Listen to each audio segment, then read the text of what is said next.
अस्सलाम वालेकुम दोस्तों, कैसे हैं? ठीक ठाक हैं आप लोग?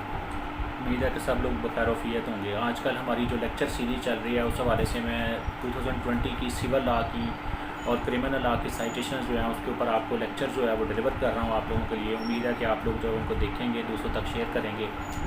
और आज एक बड़ी लैंडमार्क जजमेंट जो लैप्स ऑफ टाइम के बारे में, टाइम बार्ड के हवाले से मैं डिस्कस करूँगा। सिविल में हर तरह के केस में वो काम आने वाली जजमेंट है। 2020 CLC पेज नंबर है 1390।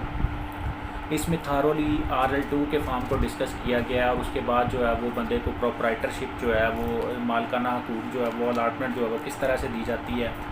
पार्टिकुलर्स ऑफ फ्रॉड को एक्सप्लेन किया गया है और क्रॉस रेफरेंस के तौर पर PLD 2002 सुप्रीम कोर्ट 500 का रेफरेंस दिया गया। इसके अलावा PLD 2009 लाहौर हाई कोर्ट 552 का रेफरेंस दिया गया।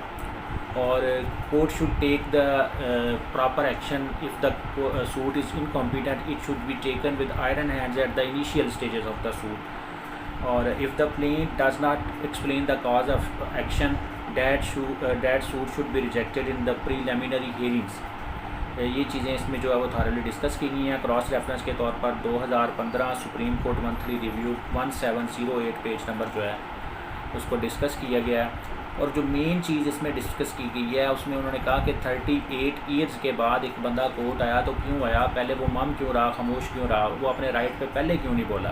ठीक है, तो इस लिहाज से उन्होंने कहा कि सूट जो है वो थारोली इसका टाइम बार्ड है और इट शुड बी डिसमिस्ड। इसमें क्रॉस रेफरेंस के तौर पर टाइम बार्ड होने के हवाले से 2013 SCMR 587, 2014 SCMR 1597 और 2012 SCMR पेज नंबर 280 को जो है वो डिस्कस किया गया है। तो उम्मीद है कि दोस्तों इस साइटेशन से आपको सिविल लॉ के केसेस में बहुत ज़्यादा मदद मिलेगी। दुआ में याद रखिएगा। अस्सलाम वालेकुम।